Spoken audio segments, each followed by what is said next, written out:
නමෝ තස්ස භගවතෝ අරහතෝ සම්මා සම්බුද්දස්ස. නමෝ තස්ස භගවතෝ අරහතෝ සම්මා සම්බුද්දස්ස. නමෝ තස්ස භගවතෝ අරහතෝ සම්මා සම්බුද්දස්ස.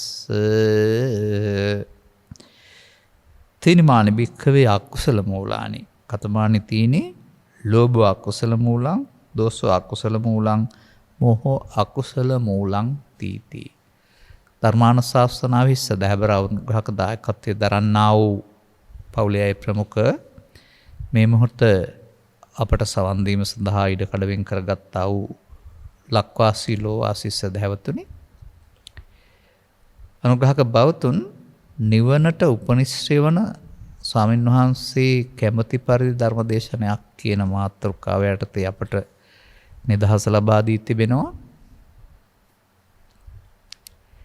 ඒ අනුව අපි කල්පනා කරනු ලබනවා යම්කිසි කරුණක් පැහැදිලි කරන්න. මේ කියපු මාතෘකාව නොදන්න කෙනෙක් නැහැ. නමුත් මේක පිළිබඳව මට සමහර වෙලාවට හිතෙනවා මේ වචන වලින් කියන දේවල් පිළිබඳව ටිකක් වැරදි විදිහට හිතෙනවද කියලා. ආදරය කරන්න බැරි, විවාහ වෙන්න බැරි, දොරවල් හදන්න බැරි, නාට්‍ය සංදර්ශනයක් බලන්න යන්න බැරි, තහනම් බුද්ධාගමක්ද මේකේ තියෙන්නේ කියලා සමහරු මගෙන් අහන හැටියට මට හිතෙනවා. ඒ නිසා මේ අකුසල මූල කියන ලෝභ දේශ මොහ කොයි වගේවද කියලා පැහැදිලි කරන්න පුළුවන් තැන් තියෙනවා. මේ බඳු අංගුත්තර නිකායේ පවතින සූත්‍රයක් තමයි මම මේ ගත්තේ. සමහර විට දිගු විස්තරයක් මේකේ තිබෙනවා. නමුත් පැහැදිලි කරන්න කාලය ගත වුණොත් ඊටු ටික ඊළඟ දේශනාවට කරන බලාපොරොත්තුෙන් හරි මේකත් සමාජගත කළ යුතුයි කියන කල්පනාවකින් මම ඉන්නවා. ඒ නිසා ඔබේ බුදු සමයට අවතීර්ණ වීම සඳහා තියෙන කැමැත්ත, දැහැම ජීවිතයක් ගත කිරීම සඳහා තියෙන කැමැත්තට ඔබ විසින් ඇති කරගෙන තියෙන බාධාවල්, වැරදි සංකල්ප බැහැර කරගන්නට මෙම කරුණු පැහැදිලි කිරීම හේතු වාසනා වේවා යන්න තමයි අගේ ප්‍රාර්ථනාව. දිනක් බුදුන් වහන්සේ භික්ෂුන් වහන්සේලා අමතලා අකුසල මුල් තුනක් තියෙනවා ඒ ලෝභ දේශ මොහයි කියලා කියමින් අනතුරු මේ වගේ හැටි විස්තර කරනවා. මේක ඉතින් මම පාලිය ඔක්කොම කියන්න ඕන නෑ. නමුත් එකක් වචනයක් විතර කියලා සිංහලෙන් කියමු. යදපි භික්ඛවේ ලෝභෝ තදපි අකුසලං යදපි ලුද්ධා අபிසංකරෝති. එහෙම පටන් ගන්න බුදුන් වහන්සේ. ලුද්ධා කියන්නේ ලෝභයෙන් කියන එක තමයි, හරිද? යදපි කියන්නේ යම් කියන අර්ථය. මහණෙනි, යම් ලෝභයක් වේද එයද අකුසලයකි. ලෝභ වූයේ, සමහරට මම මේ තිබෙන වචන වෙනුවට සරල වචන පාවිච්චි කරන්නම්. කයින් වේවායි, වචනින් වේවායි, සිතින් වේවායි යමක් පිළිවෙල කරන්නේ නම් එයද අකුසල්ය. ලෝභයෙන් කයෙන් වචනෙන් සිතින් තුනෙන්ම කළත් අකුසල් කියලා කියනවා. ලෝභ වූයේ ලෝභයෙන් මඩනාලද්ද කියන්නේ එතන පෙන්වන්නේ මේ කට කියන්නේ මුසපත් වූයේ කියන අර්ථය. මුසපත් වෙනවා කියන එක ගන්න සාමාන්‍යයෙන් හරියන්නේ ලෝභයෙන් ගත් සිතැත්තේ බලවත් වෙමි, බලයෙන් අර්ථ ඇත්තෙමි. ඒක බලවත්, ඒකෙන් යහපතක් වෙනවයි කියලා. අන් අයට වද කිරීමෙන් හේවායි බන්ධන කිරීමෙන් වෙයි. වද කියන්නේ ඉතින් දන්නවනේ කරදර හිරිහැර කියන කාරණාව. එහෙම නැත්නම් නොසලකා හැරීමෙන් වෙයිද?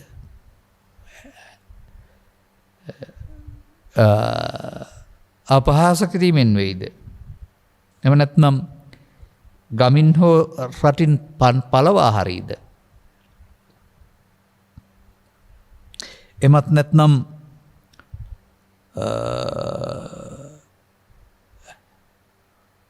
වැරදි ආකාරයේ ගුරුකම් සෝ අනවිනාදී දේවල් කාරණාවලින් කළ හැකි නම්ම දුක් උපදවයිද? විනාශ වෙලා යන්න කියන අදහසින් යම් යම් දේවල් අවිද්‍යාමාන ආකාරයේ දේවල් වලින් වසවිස කැවීම් පීම් වෙන්නත් පුළුවන්. ඒ බඳු වයිද ඒද අකුසල්ය. මතක තියාගන්න. ඔය කෙනෙකුට විනාශ වෙන්න කරන කියන පැන්නින් අරවා මේවා ගත්තහමත් ඒකේ හිමනම් යහපතක් කරන අදහසක් නෙමෙයිනේ තිබෙන්නේ. ඔහුට විනාශයක් කරන අදහස. උන් කළ ඒ සිත හටගත් පවිනේ. මෙසේ ලෝභයෙන් හටගත් ලෝභය නිදාන කොට ඇති. හටගන්නෙත් ලෝභයෙන්. ආපහු චිත්තාභ්‍යන්තරයට ලෝභයම නිදාන වෙනවා. ලෝභ සමුදය කොට ඇති. ලෝභය ප්‍රත්‍ය කොට ඇති. අනේකවාදී වූ පාපකාරී අකුසල ධර්මයෝ ඔහුට පහළ වෙත්. ඔන්න ලෝභය නැති හැඟීම ඔබව අත්අඩංගුවට ගන්න හැටි තමයි මේ කියන්නේ. ඔබ වෙන කෙනෙක්. නමුත් ඔබ ඇතුළට රිංගපු මේ බලවත් මනුස්ස බලවත් පුද්ගලයා ඔබ පාලනය කරන්න බවට පත් වෙනවා අපට දුක් දෙන පැත්තට. යදවික්කේ දෝසෝ තදපි අකුසලෝ අකුසලං. ඊළඟ එක අපි කතා කරන ගැටීම නැත්තම් තරහව ද්වේෂය කියන එක. මහණනියම් ද්වේෂයක් වේද? ඒද අකුසලයකි. ද්වේෂ සහගත වූයේ කයින් වේවායි වචනෙන් වේවායි සිතින් වේවායි යම්කිසි සැලසුමක් කරන්නේද ඒ සියල්ලද අකුසල්ය. දුෂ්ට සහගත වූයේ ද්වේෂෙන් මොසපත් වූයේ ද්වේෂෙන් ගත් සිත් ඇත්තේ ඒ බලය බවට පාවිච්චි කරනවා. මතක තියා. බලය කියන එක සමහරව පාවිච්චි කරනවා. ඒ වගේ මේකත් බලවත් වුණාම බල ව්‍යාපාර අන් අයට වදයෙන් වේවායි බන්ධනෙන් වේවායි ධනහානියෙන් වේවායි. ධනෙ පැහැර ගැනීම විනාශ කිරීම ගිනි තැබීම ආදී දේශයේ මුල් වෙන එක. පසුගිය දවස්වල මම ඔය වැරදි කරන්නේ පුද්ගලයෝ නෙමෙයි කියලා පැහැදිලි කළේ. ඒකේ හොඳම අර්ථ විවරණය මේ පැහැදිලි කරන්න හදන්නේ. ගරහීමෙන් වේවායි රටින් නිරපීමෙන් වේවායි රටින් හෝ ගමෙන් යම් දුකක් උපදවාද ඒද අකුසල්ය. අන්න ඒ කටයුතු කිරීමෙන් කෙනෙකුට මොකද්ද ලබා දෙන්නේ? දුකක්. අන්න ඒකයි පැහැදිලි කරන්නේ. ලෝභයෙන් ද්වේෂයෙන් කරන කාරණාවල මිනිස්සුන්ට සැප ලැබෙන්නේ නැහැ දුකක් උපදවාද. මෙසේ ද්වේෂය නිදාන කොට ඇති, ද්වේෂයේ සමුදය කැටි, ද්වේෂයේ ප්‍රත්‍ය කොට ඇති අනේක ප්‍රකාර වූ අකුසල ධර්මයෝ මේ ටිකක් විතරයි පෙන්ලා තිබෙන්නේ. තමන්ගේ හිතේ පහළ වෙන්න පුළුවන්.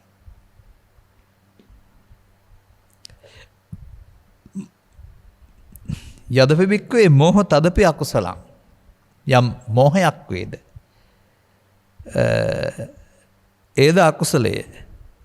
මූඩ වූයේ. ඔය මෝඩ කියන වචනේ සාමාන්‍ය මුලා වූයේ කියන එක ඔය පෙන්නන්නේ. මෝහ කියන එකේ තේරුම සාමාන්‍යයෙන් මේක ඉතින් තව ටිකක් වචනට එහාට මම මේක ඇති නැත්තම් පැහැදිලි කරන්නම්. කයින් වේවායි වචනින් වේවායි සිතින් වේවායි යමක් රැස් කරන්නේද ඒවා අකුසල්ය. මුලා වූයේ මොහෙන් මඩන ලද්දේ එයින්ම ඇදගත් සිත ඇත්තේ බලවත් වේ බලෙහි සිටීමේ. ඒක Tamanගේ බලය බවට පත් කරගෙන ඒ බලය පාවිච්චි කරමින් අන් අයට වදයෙන් වේවායි බන්ධනෙන් වේවායි ධනෙ පැහැර ගැනීමෙන් වේවායි ගැරහීමෙන් ගමින් හෝ රටින් එළවා දැමීමෙන් හේවායි අවිද්‍යාමාන දෝෂයකින් යම් දුකක් උපදවා දාන්න ඒකක් තියෙනවා. මතක තබා ගන්න. මේ සමාජයේ එළියෙන් නැතුව හොරෙන් කරන වැඩ තියෙනවනේ යන්න අය දුකටපත් වෙන්නේ. වසවිස දීමක් හරි තව මොනවා හරි කියන්නේ. ඒකක් තුළම පවතින්නේ අන් අයට කරදරයක් කරන අදහස නම් තමන් වලේ වැටිලා ඉන්නේ. ඒක අනුන්ට කල්පල් කළ දේ තමන්ට පළ දේ කියලා කියන්නේ. අර අනුන් හෙලන්නට වලක් කපන්නා ඒ තුළ වැටිලා මේ යන්නා කියලා ගිපදයක් තියෙන්නේ. අන්න බලන්න. ඒද අකුසල්ය. මෙසේ මෝහයෙන් ගැටි මෝහේ නිදාන කොට ඇති මෝහ සමුදය කොට ඇති මෝහ ප්‍රත්‍ය කොට ඇති අනේක ප්‍රකාර පාපක ධර්මයෝ ඔහුට පහළ වෙත්. මහණෙනි මෙවැනි පුද්ගලයෝ ස්ත්‍රීද පුරුෂද ගිහිද පැවිදි කතාවක් නැහැ පුද්ගලයෝ හරිද? අකාලවාදී, අභූතවාදී, අනර්ථවාදී, අධර්මවාදී, අවිනවාදී යයි කියනු ලැබේ. ඔන්න වචනේ තේරුම් ගන්න ලස්සන වචනේ. එවරූපෝ වායං භික්ඛවේ පුද්ගලෝ උච්චති අකාලවාදීති අකාලවාදීති අභූතවාදීති අනත්තවාදීති අධම්මවාදීපි අවිනේවාදීති. ඔන්න. ඒ කියන්නේ ඔහුගේ වාදී බව, ඔහු එළඹගත් ස්වභාවයේ හැම විටම අනිත් පැත්තට. අකාල කියන්නේ ඒකනේ. ඒ කියන්නේ ඒක හොඳ පැත්තට යන එක මේ නරක පැත්තට යන. ඒ වගේ මේක අභූත චෝදනා කියන්නේ පදනමක් නැති කියන අර්ථය. ඒ වගේම අනර්ථ සලසන්නේ අනර්ථ Tamanටත් අනර්ථයක් පස්සේ විඳින්න වෙනවා. ඔන්න තථාගතයන් වහන්සේ මිනිසෙකුගේ හිතේ උපන් හැඟීම් සම්බන්ධයෙන් ලෝභ දේශ මෝහ වශයෙන් මෝහ කියන එකේ තේරුම මම හිතන්නේ මම වෙමි යන අර කියන මුලාවමයි. ලෝභයෙන් මුලා වීම, ද්වේෂයෙන් මුලා වීම, ඒකට එකතු වීම මෝහ, මමත්වෙන් ගැනීම. එතකොට ඒක තුල ඒ තුනටම කරන්න පුළුවන් හැම විටම අඩක් අහිතක්මයි. මිනිසෙකු වශයෙන් ස්වකීය සිතෙහි ජනිත වී භාවිතා නොකළ යුතු ධර්මතා තුනක් මිනිසා භාවිතා කරනවා. මිනිසා මේ තුනේ අත්අඩංගුවටපත් වෙනවා. එතකොට ඔහු පාපකාරියෙක් වෙනවා. මන්නේ කවර හේයින් මෙබඳු පුද්ගල යෝ අකාලවාදී යයිද අභූතවාදී යයිද අනර්ථවාදී යයිද අවිනේවාදී කියනු ලැබේද? ඒකටත් හේතුව තිබෙනවා තව. යම්සේ මේ පුද්ගලයා බලවත් වෙමි බලෙන් අර්ථයත් එක්මි මෙරහට වදයක් අන් අයට වදයක් වේද, බන්ධනයක් වේද, ධනහානියක් කරයිද, අපහාසයක් කරයිද, ගමින් හෝ රටින් එලවා දැමීම පිණිස කටයුතු කරයිද, අවිද්‍යාමාන දෝෂයකින් දුක් උපදවාද. ඒ වචනේ හුඟක් පළල්. අවිද්‍යාමාන දෝෂයකින්, එයාට පේන්නේ නැති කාරණයකින් කරදරයටපත් කරනවා. ධනෙ පැහැර ගැනීමෙන් හරි වස්තු වාසවිසදීමකින් හරි නැත්නම් තව ක්‍රියාත්මක වෙනවා නම් අනවින කොඩවින වලින් හරි සත්‍ය වූ දැයින් කියනු ලබන්නේ අවඥා කරයි. ප්‍රතිඥා නොකරයි. ඒ කියන්නේ ඇත්ත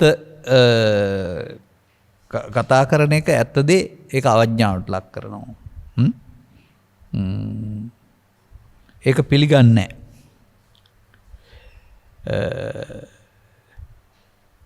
අභූතයෙන් කරනු ලබන්නේ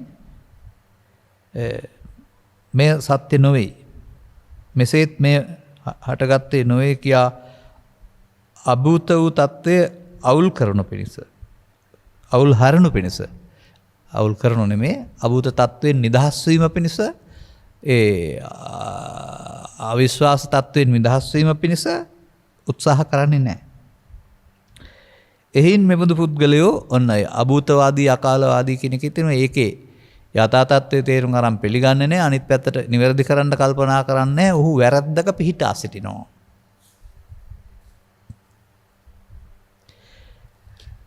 ඒවරූපෝ භික්ඛවේ පුද්ගලෝ ලෝභජෙහි පාපකේහි අකුසලෙහි ධම්මේහි අභිභූතෝ පර්යාදින්න චිත්තෝ දිත්තේව ධම්මේ දුක්ඛං විහෙරති සවිඝාතං සෞපායසං සපරිලාහං කායස්සච වේදෝ පරම්මරණා දුග්ගති පරටිකංකා. ඒක පාලියෙන් කිව්වේ තියෙන්න ඕන නිසා. මෙබඳු පුද්ගලයෝ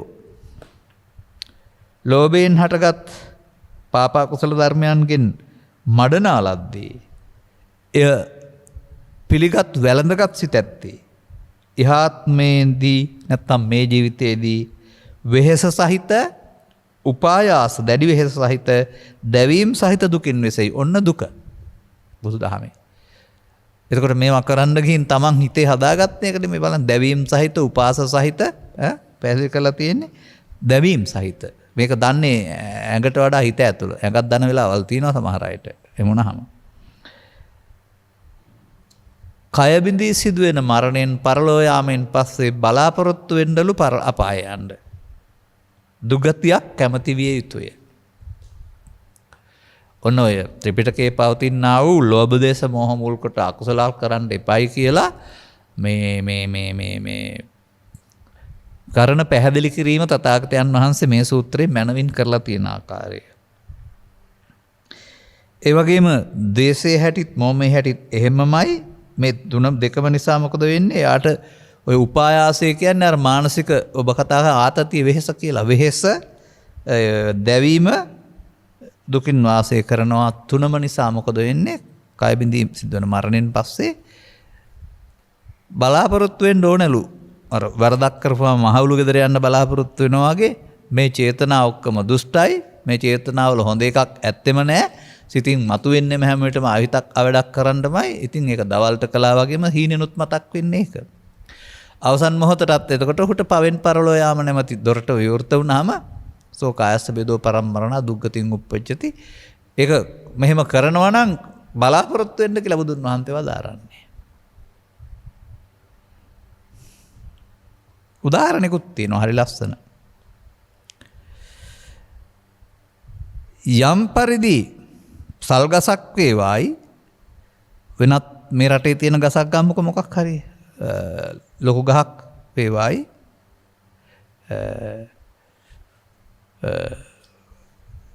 අපි ඔය තියෙන ගස් වෙලා ගන්නා වූ පුස්වැල් හරි එහෙම නැත්නම් දැන් විශාල කොළ තියෙන එහෙනම් තියෙන්නේ මාළුවා වැල කියන වචනේ අපි පාවිච්චි කරන්නේ ඉන්දියානු සමාජයේ වැල් විසින් ඒ ගස් මුදුන මතුවෙන් වසා ගන්නා ලද්දේද ගහකට උඩින් වැල් ගිහින් ගහ වැල් එතුනොත් එහෙම ගහට මේ ආහාර නිෂ්පාදනය කරන්න අවු වැටෙන්නේ නැති වෙනවනේ. හාත්පස ආවරණය කරන ලද්දේද වැඩිවීමට නොපැමිණේද විනාශයට පැමිණේද අන්‍ය වෙන වෙසනයකට පැමිණේද විනාශයකට හෝ දි රායාමකට හෝ අත්තක් කඩා වැටීම හැමත් වෙනස් වෙනවානේ පැමිණේද. මහන්නේ එපරදිම මෙබඳු පුද්ගලයා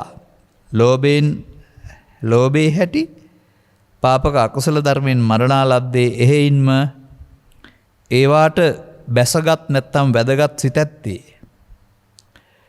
මේ ජීවිතයේදීම වෙහෙස ඇති දැඩි වෙහෙස ඇති දැවීම ඇති දුකින් වසන්නේය. කය බිඳී සිදුවන මරණයෙන් පසුව දේශයෙන් සහ මෝහයෙන් පාපක අකුසල ධර්මයන් ඇත්තේ මතුවෙහි දුගතියක්ම කැමති විය යුතුය. ඔන්න ඔය පව් කරපුවාම අපාය යනවා කියන වචනේ සවිස්තර වාර්තාව. පව් කියන්නේ මොනවද කියලා මෙන්න මෙතන තියෙනවා. කරන්න ඕන જાති. ඒකයි මම අර කිව්වේ මේ චිත්‍රපටියක් බලන්න යන එක සංගීත සම්තරයක් බලන්න යන එක ගීතයක් වයින් එක එහෙම කියලා තියෙනවද බලන්න මේකේ.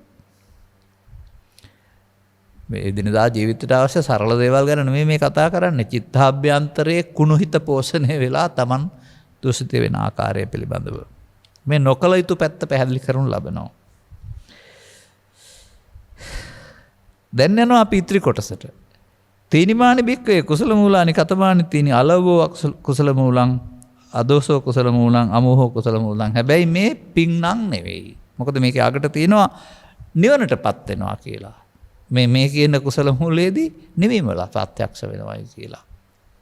එහෙනම් ඔබ යම් කිසි කටයුත්තක් කරන්න ගිහිල්ලා ඒකේ මුහුණුවර හොඳ වුණත් ඒකෙන් කරන්න හදන්නේ හානියක් විනාශයක් නම් අන්න ඒකයි මුහුණුවර හොඳ වුණාට ඇතුළතින් කරන්නේ අකුසලයක් කියන එක තේරුම් ගන්න වෙන්නේ.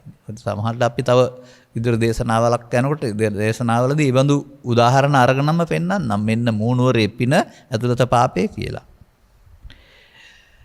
යදපි වික්කේ අලෝභෝ තදපි කුසලං. අන්න දැන් ඒකත් පටන් ගන්නවා අර වාගේ. යමක් අලෝභ වේද. ලෝභ නැතිකම වේද. නිර්ලෝභී වූයේ කයෙන් වේවායි වචනෙන් වේවායි මනසින් වේවායි යමක් වේද ඒ කුසල්ය. නිර්ලෝභී වූයේ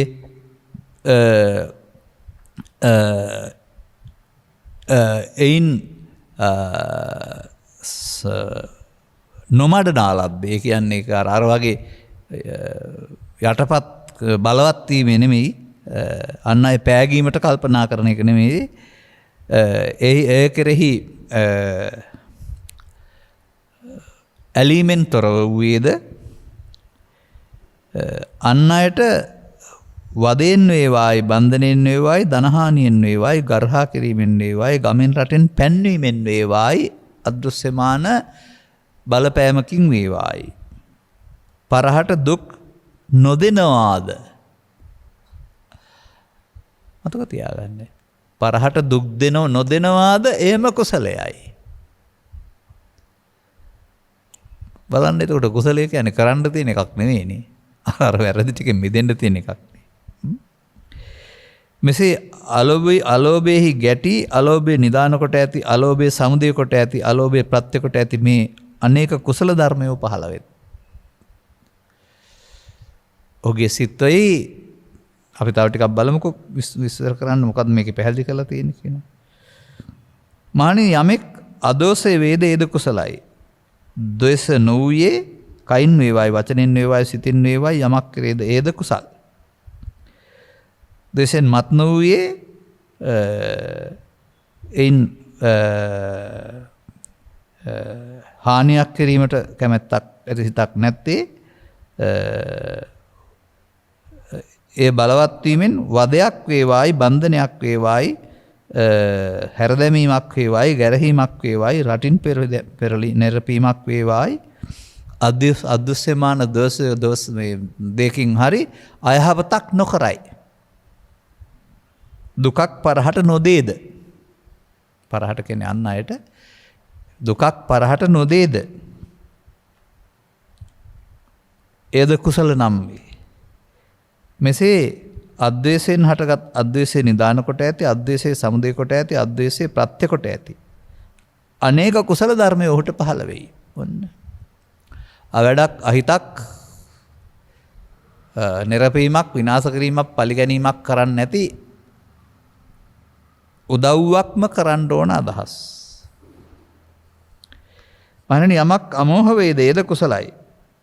මුලා නොවුයේ කයින් වචනෙන් සිතින් යමක් කරේ දේ කුසල්ලේ. මුලා නොවුයේ එයින් සිහි කල්පනාව ඇත්තේ නැත්නම් මුලා නොවුයේ අදහසක් වරදක් කරන අදහසක් නැත්තේ වදයෙන් වේවායි බන්ධනෙන් වේවායි වස්තු පැහැර ගැනීමෙන් වේවායි ගර්හා කිරීමෙන් වේවායි රටින් ගමින් පන්නා දැමීමෙන් හේවායි අදෘශ්‍යමාන බලපෑමකින් දෝෂයකින් වේවායි දුකක් නොදෙනවාද අන් අයට. මේක අන් අයට කරන දෙයක් සම්බන්ධ විශේෂයෙන් බලපාලා තියෙන්නේ. මෙසේ අමෝහයෙන් හටගත් අමෝහය නිදාන කොට ඇති අමෝහය මූල කොට ඇති අමෝහය හේතු කොට ඇති අනේක විද කුසල ධර්මයෝ හට පහළ වෙත්. මහණනි මෙබඳු පුද්ගලයෝ ඔන්න මතක තියාගන්න වචනේ.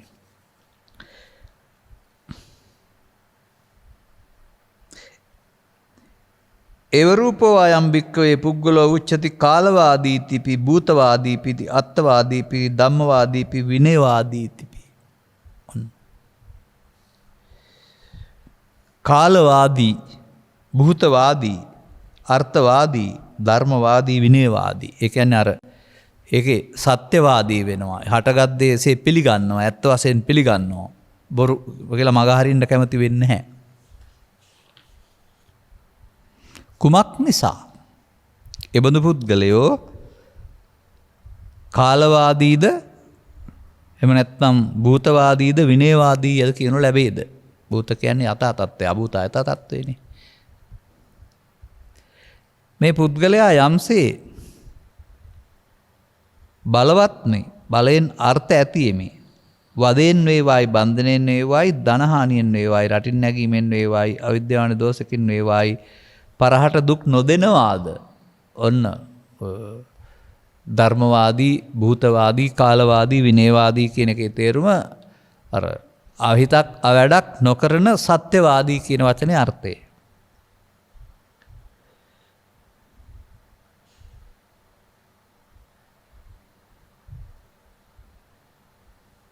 විද්‍යාමාන වූ ගුණයකින් කියනු ලබන්නේ පිළිගන්නේය. ආඥා නොකරන්නේය.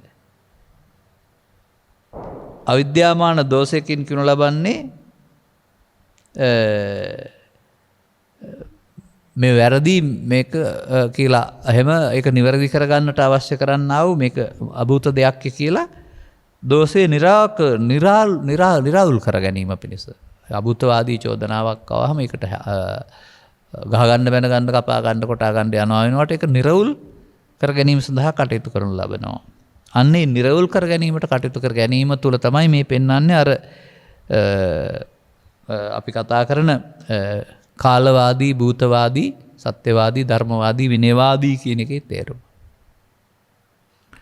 ඔන්න මිනිස් චරිත ස්ත්‍රී පුරුෂ ගිහි පැවිදි වේදෙන්තරෝ එදිනදා ජීවිතයේදී හැසිරවිය යුතු ආකාරය. චිත්ත අභ්‍යන්තරය තමන්ට වෙහෙස කර පරිදාහ දුක් දෙන්නා වූ ඇතුළත්යක් සකස් කර ගන්න නැති විදිහට සමස්වකී වටපිටාවේ තමන්ගේ කාලය ධනය සමය තමන් කළ යුතු දේවල් අනුන් වනසන්නට භාවිතා නොකළ යුතු ආකාරය. ඒවරුපස්ස භික්කවේ පුද්ගලස්ස ලෝභජ පාපක අකුසලා ධම්මා පහිනා උච්චින්න මූලා තාලවත්තු කතා අනාභාව කතා ආයතින් අනුප්පා ධම්මා දිත්තේව ධම්මේ සුඛං විහෙරති අවිඝාතං අනුපායාසං අපරිලාහං දිත්තේව ධම්මේ පරිනිබ්බායාති.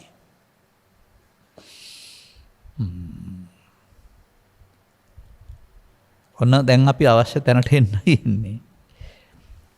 මහණෙනි මෙබඳු පුද්ගලයාට ලෝභයෙන් හටගත් පාපක අකුසල ධර්මයෝ ප්‍රහීන වේ. මේ අලෝභයේදී ලෝභයෙන් හටගත් අකුසල ධර්මයෝ ප්‍රහීන වෙලා යනවලු. මූල ගැලවී යනවා. මුලසුන් වෙත් කියලා කියන්නේ චිත්ත අභ්‍යන්තරයෙන් ඉවත් වෙලා යනවා. මුදුන් සුල්ලු සුන් වී ගියා වූ තල් ගසක් මෙන් අවස්තුක බව කරන ලද්දේ වෙත්. ඒ කියන්නේ හේතු රහිත වෙත් කියන එක.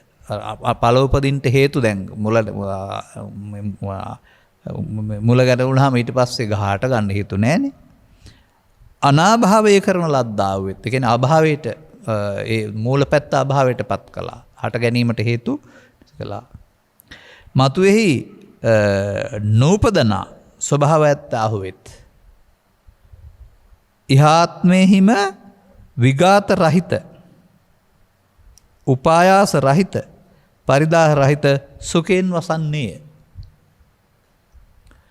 දැවිලි තැවිලි වලින් ඇතිවෙන්නා වූ පීඩනයන්ගෙන් තොරව වාසය කරනවලු. දැන් ජීවිතයේ දුකයිද? ලෝභය, දේශය, මෝහය මිනිසා දුකට පත් කරයිද? ලෝභක්කේ, දේශක්කේ, මෝහක්කේ නිබ්බානං. ආයේ ලෝභය, දේශය, මෝහය ශේ කිරීමට නේද කුසල කියලා කියන්නේ. ඒ විතරක් නෙමෙයි. ඊළඟ වචනේ දිත්තේව ධම්මේ පරිනිබ්බායාති. ඉහාත්ම වශයෙන් මේ ජීවිතයේදී පිරිනිවන් පානවා. මොකද්ද කරන්න තියෙන්නේ? මොකද්ද කරන්න තියෙන්නේ? මිනිසාට සුව සඳහා මොකද කරන්න තියෙන්නේ? ලෝභයෙන් වෙන්වීම, දේශයෙන් වෙන්වීම, මෝහයෙන් වෙන්වීම. ලෝභක්ඛය, දේශක්ඛය, මෝහක්ඛය නිබ්බාන. අන්න මේ නොකිරීම කියන්නේ මොකද්ද? මේක ටිකක් අපි ඉතුරු කාරණා දෙකත් අරගෙන ඉතුරු කාලේ මේකට පැහැදිලි කරගන්න ගනි. මොකද එකක් පාසා කියනකොට ළමයි තුනම අකුසල මූලයන් නම් තුනෙන්ම වෙන්වීම සිදු වෙන ආකාරයක් තියෙනවානේ. ඔහුට ද්වේෂයෙන් හටගත්, මෝහයෙන් හටගත් පාපකාරී අකුසල ධර්මයේ ප්‍රහීන වෙත්. මුල්සුන් වෙත්. මුල්සුන් තල්ගසක්සෙන් වෙන් අහේතුක වෙත්. කරන ලද්දාහු වෙත්. අභාවයට පමුණුවන ලද්දාහු වෙත්. මතුවේහි දුක් හට ගන්නා ස්වභාවයෙන් නිදහස් වූවා වෙයි. මෙලොවදීම දැවිලි තැවිලි නැති, වෙහසක් නැති සුවසේ වාසය කරයි. මේ ජීවිතයේදීම පිරිනවන් පානවා. දැන් අවුරුදු 20දී හෝ 30දී ලෝභ දේශ මොහ ඉවර කරගත්තොත් ඊට පස්සේ මේ මිනිස්සයා දුකසේද ඉන්නව ඇත්තේ. අවුරුදු 20 30 40 50ට දක්වා ලෝභ දෝෂ වැඩුවාම ඊට පස්සේ මේ මිනිස්සයා සුවසේද ඉන්නේ. පේනවද මේ පෙන කතාව? බුදු සමයේ ඉගැන්වීම යනු ජීවිත අවසානයේ දක්වා ලෝභ දේශ මොහ කුණුකොට එකතු කරන හිත අපිරිසුදු කර ගැනීමක් නොවේ. නොදන්නා කාලේ රැස් කරගත්ත ටිකත් අයින් කරගනිමින් චිත්තාභ්‍යන්තරයේ දුක් දෙන්නා වූ හේතු අයින් කරගෙන නිකන් බලාකුලක්සේ වලාකුලක් සුදු වලාකුලක් බර නැතුවම පාර වෙලා යන්නේ අහසේ සැහැල්ලුයි. නැත්නම් කිරිල්ලියක්සේ හරි නෑ 100% උපමා. නමුත් මේ ජීවිතේ විඳින්න පුළුවන් විදිය නේද මේ පෙන්වන්නේ. දැන් බලන්න ඔබට මං හිතන්නේ ජීවිතය දීලා තියෙන විඳින්න. ඔබ මේ ලෝභ කියලා, දේශ කියලා, මෝහ කියලා මූල තුනක අත්අඩංගුවටපත් වෙලා ඒවා විසින් මෙහෙවන්නෙක් බවටපත් වෙලා මෙලෝ වශයෙන් දුක් විතරක් නෙවෙයි පරලෝ වශයෙන් යන්න අපායකුත් හදා ගන්නවා.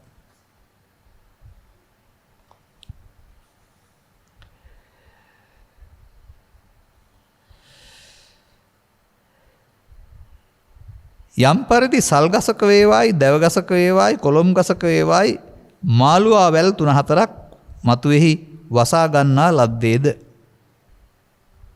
අපේ රටේ තියෙන ගස් වැහුණාම වැහිලා මේ ගස් වලට ඉඩ දෙන්නේ නැතුව ගස් මරා දමන වැල් ගැන හිතන්නකෝ.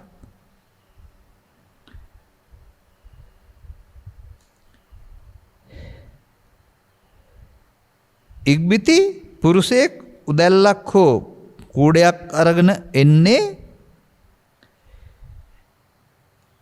ඔහු එම මාළුවා වැලෙහි මුල ගලවන්නේ. මුල සිඳ හාරන්නේ. හාරා මුල් උදුරා දමන්නේය. යටත් පිරිසෙයින් කුඩා හෝ මුලක් නොතබා උදුරාලන්නේ වේද. හේ මාළුවා වැල කඩකොට කපා දමා. සිඳ පලා දමා. පලා කැබලිකොට කැබලි අව්වේ වේලා අවසුලගේ වේලා ගින්නෙන් දවන්නේ වේද. ගින්නෙන් දවා දැලි කරලන්නේ වේද. දැලිකොට මහා වාතයේ හෝ යවන් සුළඟේ යවන්නේද. නැත්නම් නදියක හෝ ගිල්වා පහළ යවන්නේද. මහණෙනි මෙසේ මාළුවා වැල් හෝ මුලසුන් වූවා වූ වෙත් හට ගැනීමට මූලික තත්ත්වයන් නැති වූවා වෙත් අභාවයට පත් කරන ලද්දා වෙත් මතුවෙහි නූපදනා ස්වභාවය ඇත්තේ. දැන් මේ ගහ වසා ගන්නා වූ මාළුවා වැල මොනවද මේ? ලෝභ දේශ මොහ. ගස ඔබයි, ඔබේ ජීවිතයයි, ඔබේ ජීවිතයේ සත්‍ය පැත්තට යන්න දෙන්නේ නැතිව ජීවිතය ජය ගන්න දෙන්නේ නැතුව ඔබව වසා දමන්නා වූ, ඔබේ මිනිස්කම මරා දන්නා වූ මේ චරිත ලක්ෂණ තුනයි මේ පෙන්වන්නේ. එතකොට ඔබ වෙනයි, මාළුවා වැල වෙනයි. අන්තිමටත් ඔබ ඉතුරුයි, මාළුවා වැල තමයි කපලා කොටලා සුළඟට පා කරලා තියෙන හැටි, වතුරේ දී කරලා තියෙන හැටි. ඔබට මොකුත් වෙන්නේ නැහනේ. ඒක කල්පනා කරන්න බලන්න. එහෙනම් මේ බුදුදහමේ පෙන්වන්නේ දුකම හටගනි, දුකම නැති වූයේ වෙයි.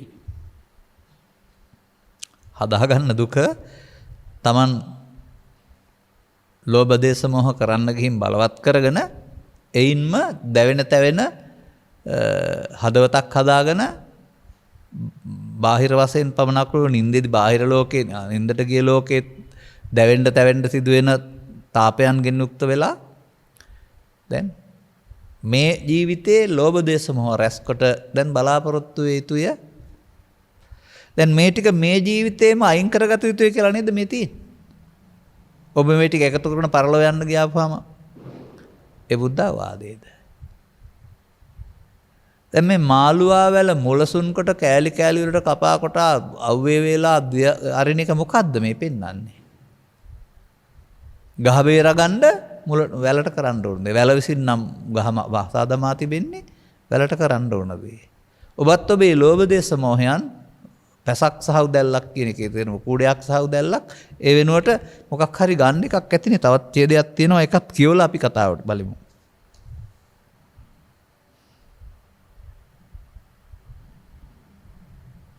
මහණෙනි, එපරිද්දෙන්ම මෙබඳු පුද්ගලයාට ලෝභයෙන් හටගත් පාපක අකුසල ධර්මය ප්‍රහීන වෙත්. අර වැල ගලවලා මුලසුන් වෙත්. අභාවයට ගියා වූ වෙත්. මතුවෙහි උපදනා ස්වභාව නැති වෙත්. එහාත් මේම දැවිලි තැවිලි නැති සුඛයෙන් වාසය කරන්නේය. ඉහාත්මෙහිම පිරිනුවන් පාන්නේය. ද්වේෂයෙන් සහ මෝහයෙන් නුත් මේ දෙකමයි. ඒවා ප්‍රහාණය වීම තුළ මෙලෝ වශයෙන් දැවිල්ලක් තැවිල්ලක් පීඩනයක් නැති ආතතියක් නැති සුවසේ වාසය කරනවා. එතනින් එහාට යන්න ගමනක් සසරක් නැහැ. දැන් සසර ගමන ඇවිදින්නේ ලෝභයෙන් දේශයෙන් මෝහයෙන් නේද? දැන් ඔබ ඔය පින කියලා කතා කරන එක ඇතුළෙත් මං හිතන්නේ මොකක් හරි ලෝභයක් මෝහයක් තියෙන්න ඕන මට හිතෙන්නම්. මම මේ යන මුලාවක් හෝ ඒකට මට විපාක ඕන කියලා හෝ එහෙම නැත්නම් පින විපාක ලැබීමේ ලෝභයක් හෝ අන්න එහෙමයි අපේ හොඳ හිතින් කරන්න ඕන දේවල් නරක හිතින් කරන්න ගිහින් ඒවත් පව් බවට පත් කරගන්නේ. අපි හිතමුකෝ මෙහෙම කියලා යම් කිසි ධනයක් තිබෙනවා. මේක යොදන්න පුළුවන් සමාජ යහපත සඳහා. නමුත් මේක වංචා කරන මුලාවකින් අදහසකින් වෙනත් විදිහකට සංඛ්‍යාලේඛන පෙන්වන්න පුළුවන්. පරිත්‍යාග කරන හෝ නැත්තම් පුණ්‍ය කටයුතු යොදනවා. පුණ්‍ය කටයුතු වල යොදනවා කියලා කිව්වට පේන්න ටිකක් යදුවාට ඊටු ටික මොකක් හරි පැත්තකින්. අන්න එහෙම මේකේ පෙන්වන්නේ මේ වංක භාවයට ඉඩ නැහැ කියන එක. දැන් එතකොට තව ටිකක් අපි මේක විස්තර කරගන්න ඕන. කොහොමද මේක දැන් මාළුවා වැල එකපාරටම ගහවහගන්නේ නැහනේ. පුංචි පැලයක් වෙලා ටික ටික ලියලා නැවිදින් තමයි වහන්නේ. අන්න වගේ මේ හට ගන්නා වූ ලෝභ චිත්තේ නැවත ලෝභ කරන්න ද්වේෂ කරන්න මෝහ කරන්න ලෝභය මමය, ද්වේෂය මමය, මෝහය මමය කියන හැඟීම තුළ සිත කය වචන සම්පූර්ණයෙන්ම අර මෙරමා හෙවත් අන් අයට රිදවන, පලිගන්න, අදෘශ්‍යමානව බලපෑම් කරන, අපහාස උපහාස කරන, ගමෙන් රටින් පන්නන, දේපල සමහරට උදුරා ගන්න විනාශ කරන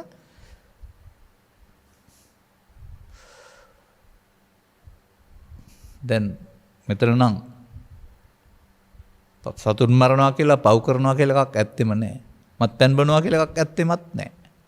ඔව් සතුන් මරුව නැතත් මේ මත්පැන් පානය නොකලත් බැලුවහම මිනිස්සු යතින් සිද්ධ වෙන ලෝභ දේශම ගොඩක් තියෙනවා. ඔය අපි පව් කරන්නේ නැහැ කියලා කතා කරන්නේ අය. සමහර අය. පස්පව් කියලා ගත්ත කතාව නිසා තමයි මේ පෙන්වන්නේ. නමුත් මේ පෙන්නනවා මේ මොකක්වත් නොකලට තමන් අවට ඉන්න සමාජයේ සහිත සහිත අවඩ පිනස ආදී ආකාරයෙන් පෙස්සන් ගැහිල්ලත් ඕක. බොරු චෝදනා ගැහිල්ලත් ඕක. දේශපාලන බලය යොදා මාරු කිරීමත් ඕක පලි ගැනීමත්. විදිහට අසාධාරණ හේතු ඉදිරිපත් කර බොරු සාක්ෂි බොරු චෝදනා කිරීම ආදී කොට ගත්තාම බැලුවාම පෘථග්ජන පුද්ගලයා පව් තමයි කරන්නේ. අපි පව් කරන්නේ නැහැ කියලා වචනට කීවට හැම විටම ආත්මාර්ථකාමී වන් පුද්ගලයන්ට අහිතක් අවඩක් කරන්නේ නම් මේ තුලින් ඔහුගේ චිත්තාභ්‍යන්තරය බලවත් වීම පව් පුරවා ගැනීමයි.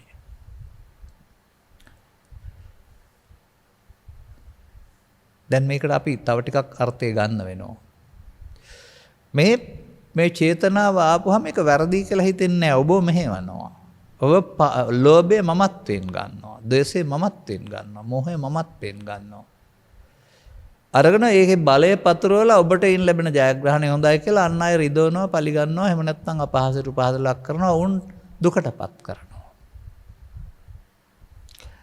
ඔවුන් දුකටපත් කරන්නේ ඔබට මෙලෝ වශයෙන් තිබෙනා වූ ශාරීරික මානසික දුකක් තිබෙනවා, පරලෝ වශයෙන් දුක් අදාතේටම යන්න වෙනවා. දැන් කවුරුත් එක ගියාද ඔබ අපායට? නෑ. ඔබ විසින් කරන ලද ක්‍රියාකාරකම්හි ප්‍රතිඵලයක් වශයෙන් සිත් අපිරිසිදු වීම නිසා ඔබට භව ගමන දුගතිගාමීත්වයට හැරුණා. ඔන්න ජීවත් වෙන්න ඕන ආකාරය පෙන්නනවා. මූල්‍ය ධනයක් තිබේ නම් හැකියාවක් තිබේ නම් තමන්ට බිරිඳට දරුවන්ට සහෝදර සහෝදරියන්ට ශාසනයට ගමට රටට ඥාතීන්ට අසල්වාසීන්ට යහපතක්ම උදව්වක්ම කරපුහම බලාපොරොත්තු නැතිව ඔවුන් ප්‍රශංසා කරයි ආදාය බවන සහ ලබා දෙයි ගුණ කියයි ඔය මොකක්වත් ඒගොල්ලෝ කිව්වත් කමන්නේ නැසත් කමක් නැහැ. අපිට ඒ කරන වැඩේ තිබෙනවා නම් අහිංසක සතුටක් මේ සමාජය තුළ කෙනෙක් තමන් සන්තක දේවල් වලින් කරන්න ඕන හැටි දේවල්. මේක මේ විස්තර කරලා තියෙන්නේ මිනිස්සු කරන දේවල් පෘථග්ජන භාවය තුළ. දැන් මේ මෙතන තියෙන මේ ගහගලවනවා කියන කතාව. එහෙමත් නැත්නම් මේ ෂේවීම කියන එක කොහොමද වෙනව ඇත්තේ? අන්න ඒක අපි හොයාගන්න වෙනවා. මෙබඳු පුද්ගලයාට ලෝභයෙන් හටගත් පාපක අකුසල ධර්ම ප්‍රහීණය වෙත්. ද්වේෂයෙන් හටගත් මොහය. එතකොට මේ පුද්ගලයාට ලෝභය, ද්වේෂය, මොහය හැදිලා තිබිලා තියෙනවා. නමුත් ඒවා ප්‍රහීණ වෙන විදිහක් තියෙනවා. ප්‍රහීණ වෙන්නේ කොහොමද? ලෝභ නොකිරීමෙන්, ද්වේෂ නොකිරීමෙන්, මොහ නොකිරීමෙන්. මම ලෝභ කරන්නේ නැහැ, මම ද්වේෂ කරන්නේ නැහැ, මම මොහ කරන්නේ නැහැ කියලා හරියනවද? නෑ. කිරීම තමයි අර ඊර්ෂ්‍යාවට, ක්‍රෝධයට, වෛරයට, පරිගැනීමට, ගමෙන් පැනීමට, පෙස්සන් ගැහිීමට, එහෙම නැත්නම් අනවින කිරීමට සිත කය වචන මෙහෙයවීම. අන්න ඒවා ඒ පුරුද්දට හිතට ආපුවාම මේකෙන් යන්න තියෙන පාර මේකයි කියලා තේරුම් ගන්න පුළුවන් නම් දැන් මේකෙන් ඉදිරිපත් කරලා තිබෙන්නේ මොකද්ද? මේ නිවනට උපනිශ්‍රේ වන එකක්. ඔන්න දැන් ඔබගේ පෞද්ගලික ජීවිතය විවරණය කළා මම. දැනගත්තේ නැති වුණාට. අනුග්‍රහක බෞතුන්ගේ පමණක් නෙවෙයි සමන් දෙන ඕන කෙනෙකුගේ. දැන් ඔබගේ ජීවිතය තුළ මේක ප්‍රහීන වෙන ආකාරය ඔබ ඉගෙන ගන්න වෙනවා. එතකොට ඒක මොහොතක් පාසා තමයි මේ හැඟීම් එකක් වශයෙන් එළියට එන්නේ. වරක ලෝභ මෝහ හැඟීම, තව වරක ද්වේෂ මෝහ හැඟීම. දැන් අන්න බුදුබණ තේරෙන්න ඉස්සෙල්ලා ඔබ එකතු කරගත්තා වූ ඔබ ලෝභ දේශ මොහ මූල තුනක් ඔබට තිබෙනවා. දැන් මේවා ඇවිදින් ඔබ පොළඹවනවා මේවා කරන්න කියලා. ඔබ බුදු සමයෙන් උගන්වපු මේ වැලකීමේ ස්වභාවය සතිය පාවිච්චි කරලා මිදෙන ආකාරය දන්නේ නැත්නම් ඔබ මොකද කරන්නේ? මේවට එකතු වෙලා යලි යලිත් ඒකම කරනවා. එහුවොත් ගහනවා, බැන්නොත් බන්නවා, පරිගත්තොත් පරිගන්නවා ආදී වශයෙන් ප්‍රතික්‍රියා දැක්වීම නැමැති පාරේම යනවා. තවදුරටත් ඒවා වඩනවා. එහෙම කරන්න මොකද වෙන්නේ? නුග ගහට මාළුවා වල ගහ පුරාම යනවා. කොච්චර ගහලක උනත් අන්තිමට මාළුවා වල විසින් මොකද කරන්නේ? නුග ගහ මරා දමනවා. ඔබ කොතරම් පෞරුෂයෙන් යුක්ත ධනවතින් යුක්ත පුද්ගලයෙක් වුණත් ජීවිත අවසානයේට ඔබේ කය නම් පොළොවට පස් වෙනකොට ඔබේ ලෝභ දේශ මොහ විසින් ඔබට ලබා දෙනවා ඊට වඩා පහළ මට්ටමේ ගමනක්. ජීවිතය තුළ අනුගමනයේ කුළු ප්‍රතිපදාවක් වශයෙන් නේද මේ පෙන්වලා තිබෙන්නේ. ජීවිතය තුළම ලෝභ දේශ මොහ ජීවිතේ විනාශ වෙන ආකාරයේ ජීවිතය තුළ මේවා ලෝභ දේශ මොහ වලින් ජීවිතේ විනාශ වී යන ආකාරයේ පළමුවත් දෙවෙනුව ලෝභ දේශ මොහ විනාශ කර ගැනීම තුළින් ගැලවෙන ආකාරයත් එක ජීවිතය තුළ නේද මේ තියෙන්නේ. අන්න මේ තේරුම් ගැනීමට 80ක් 90ක් යනතුරු රෝහිත හැකිතාක් ඉක්මනින් තේරුම් ගන්න. මේ එකතු කරන පැත්තට තමයි අපි කියන්නේ අනුසෝතගාමී කියලා. දැන් අස් කරන පැත්තට ඒ මොහොතේදී අන්න ලෝභ කරන්න හිතෙනකොට uppannam කාම විතක්කම්. ද්වේෂ කරන්න හිතෙනකොට uppannam ව්‍යාපාද විතක්කම්. මොහ කරන්න හිතෙනකොට uppannam විහිංසා විතක්කම්. ඔය ආවේ තැනට ආපහු. ඒ මොහොතේදී එයින් එකක් එන්නේ. ඔබට සිහිය නැත්නම්, ඔබ මේක විපාකේ දන්නේ නැත්නම්, ඔබ ඒ බලවත් තුන්ති දෙනාගේ අත්අඩංගුවටපත් වෙලා ඔබ සමාජයට අහිතා වැඩ අයහපත කරමින් ඔබට කුණු එකතු කරනවා, දුක්කට හේතු එකතු කරනවා. දැන් මෙබඳු පුද්ගලයෙකුට නින්දට ගියන් පස්සේ සැනසෙලින්න හම්බෙන්නේ අරව මතක් වෙන ගාන නිදා ගන්න විදිහක් නැහැ. කොට්ටේ නෙමෙයි ඔළුව තියෙන්නේ ප්‍රශ්න ගොඩක් කර නැත්තම් දුක් ගොඩක් කර. ඉතින් නින්ද යන්නේ නැහැ, කල්පනා කර ඉන්නවා ඇරුණා. එහෙම එකක් නැත්නම් සැහැල්ලුයි නේද හිත? එතකොට කල්පනා කරන්න දෙයක් නැහැ නේද? සෝසේ නින්ද යනවා නේද? මේ නිසා මේ කෙනෙකුගේ ජීවිතයේ ත්‍රිවිධ විතර්කයේ බලවත් කර ගැනීම බුදු සමයේ ආවාදාන සඳහා ලැබෙන්න පෙර කරගන්න දෙයක්. තථාගතයන් වහන්සේ මේ මඟ බලවත් කරගනිමින් ජීවිතේ වනසා ගන්නට එපයි කියලා ඒක ප්‍රහාණය කරගන්නා වූ ආකාරය ඒ මොහොතට උපදින එකේ උප්පන්නේ පාපකේ අකුසලයේ ධම්මේ නාදි වාසෙච්ච පදහති විනෝදේති බ්‍යන්ති කරොති අනභවං ගමේති. ඔන්න භාවනාව හේවත් නැවත නැවත කරමින් වැඩි යුතු දෙය. ඔන්න පහන සංඥා නැත්තම් ප්‍රහාණය විය යුතු ආකාරය. කොතනින්ද මේ ත්‍රිපිටකේ හොයාගන්න නැත්තේ ඕක? අහම්බෙන් පෙරළුවත් දැනගෙන පෙරළුවත් තව පොතක් පෙරළුවත් කොතනින් ගත්තත් මේ ත්‍රිපිටකය තුල පවතින්නේ මිනිසාගේ අනුසෝතගාමී ප්‍රතිපදාව මිනිසාට දුක් ගෙනත් දෙන හැටි සහ මිනිසා විහාත්ම වශයෙන් පටිසෝතගාමී ප්‍රතිපදාවේ දුකින් මිදෙන හැටි.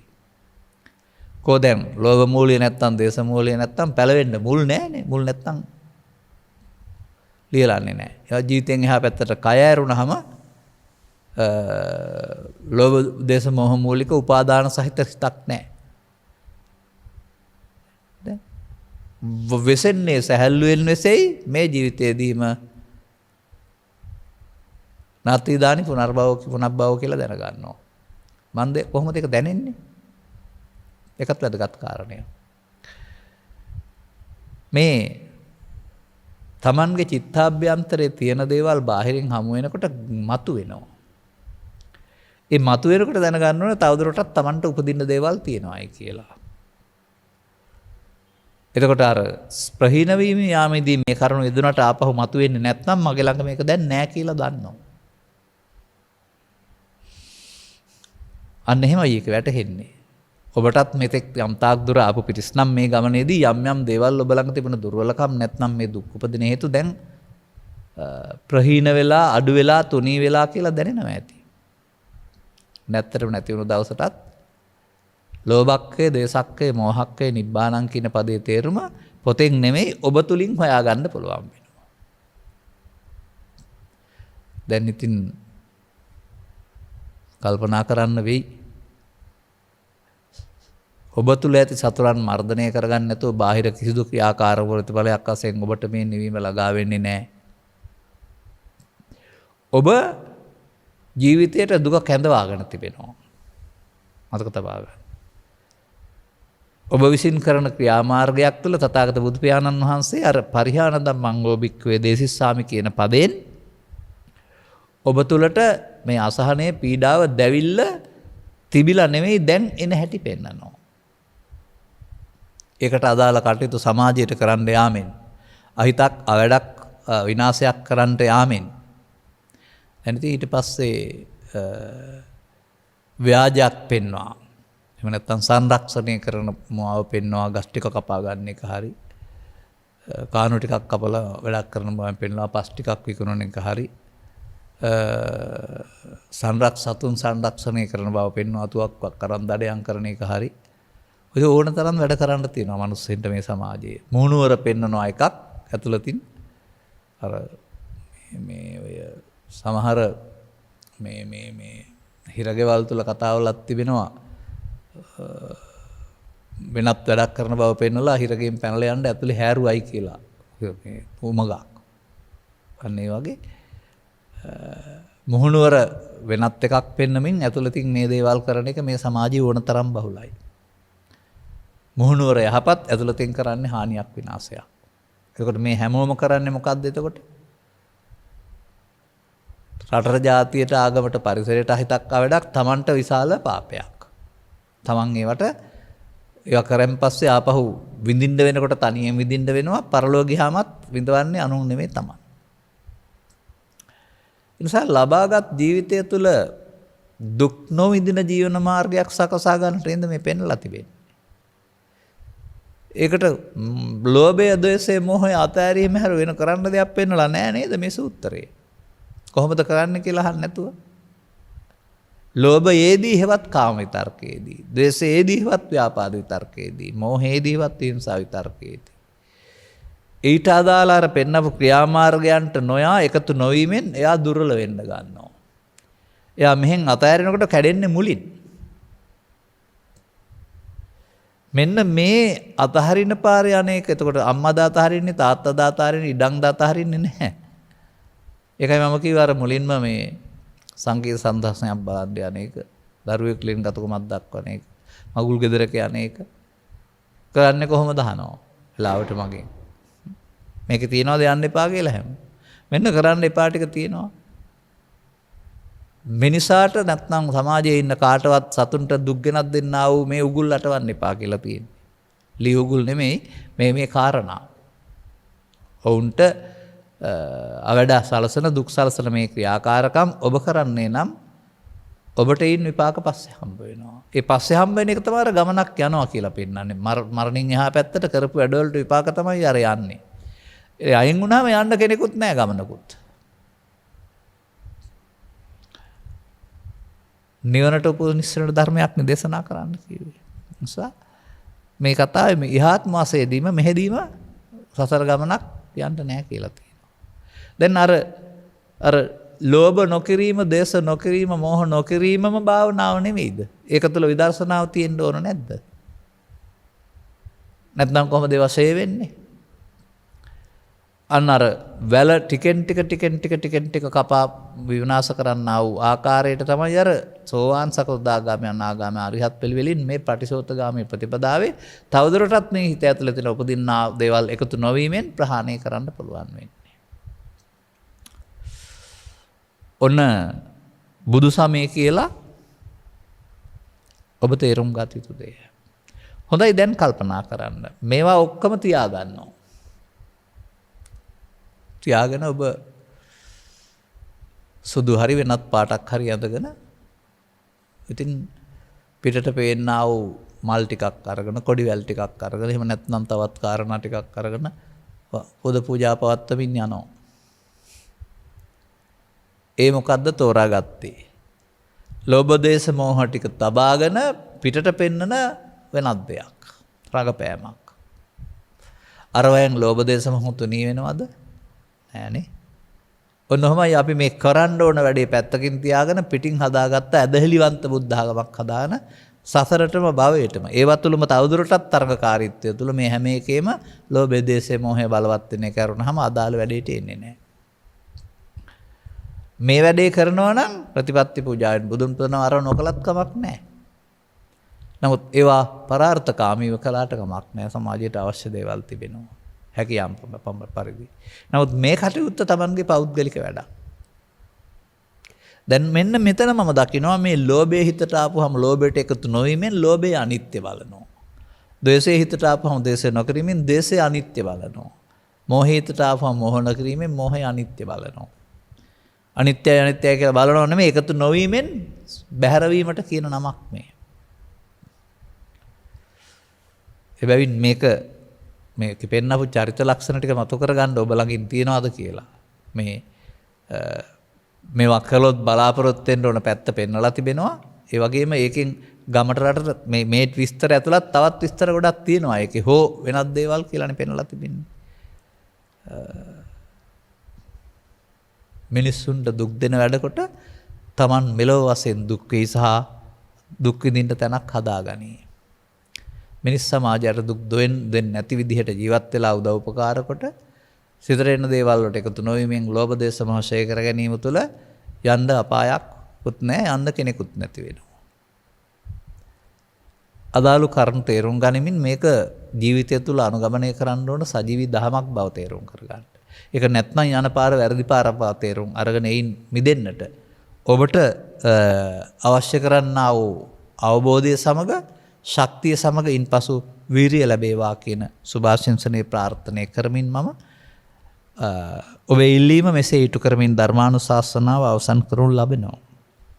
මෙම උතුම් ධර්ම දේශනාව ප්‍රඥානාලිකාව තුළින් ප්‍රචාරය කිරීම සඳහා මහනුවර මාවිල් මඩ අලුත්ගම් තොටපාර අංක 30 ලිපිනෙහි පදිංචි වනිගසේකර පවුලේ දූ දරුවන් සහ මුණුබුරන් විසින් සදැහැති දායකත්වය ලබා දී තිබෙනවා.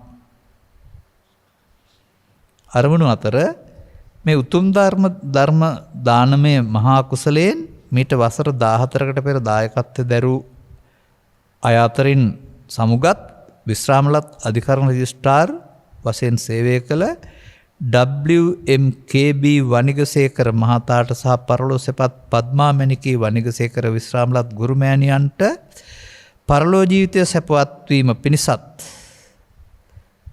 මතු උපදිනා ජීවිතයක මිනිසත් ලැබ අමා මහ නිවන් මඟ පූර්ණය කර ගැනීම පිණිසත් හේතු වාසනා වේවා කියලා මම අඩු වචනේ සම්පූර්ණ කරනවා. මොකද මේ ජීවිතය සැපත් උනායි කියලා එහෙ කොහෙවත් නිවන් මඟ හෙලි වෙන්න තැනක් නැහැ. මිනිස්සු ලෝභ දේශම වැඩි කරගන්න, මිනිස්සු ලෝභ දේශම ෂේ කරගන්න පාරේ යන්න ඕනේ. ඒ නිසා මිනිසත් බව සමග සදාම් හමුවිතා වැදගත්. ගෞරවනීය දේශකයන් වහන්සේටත් විශේෂඥ වෛද්‍ය NHB මාවිල් මඩ මහතාට සහ හේමලතා රණතුංග විශ්‍රාමත් ගුරුමෑණියන්ටත් සියලු ඥාතිහිත මිත්‍රාදීන්ටත් නිදුක් නිරෝගී සුවපත් භාවයේ සහ චිරජීවනයේ සැලසේවා. මේ උතුම් ධර්ම දානමේ පුණ්‍ය කුසලයේ අත්පත් වීමෙන් සහ ධර්ම ශ්‍රවණයෙන් සියලු ලෝවැසි ජනතාවට සිතක් සාන්තියක් සැනසීමක් වේවා. ඔව්. ලෝවැසි ජනතාව අතර ලෝභ දේශ මොහ කරන අය ඉන්නවා නම් ඔවුන් ජනතාවට හානියක් කරන්නේ. ඔවුන් ඒක නොකරනකොට ඔවුන්ටත් යහපතක් වෙනවා, සමාජයටත් යහපතක් වෙනවා. ධර්ම ශ්‍රවණේ ප්‍රායෝගිකත්වයේ බල ක්‍රියාත්මක වෙන්නේ එහෙමයි.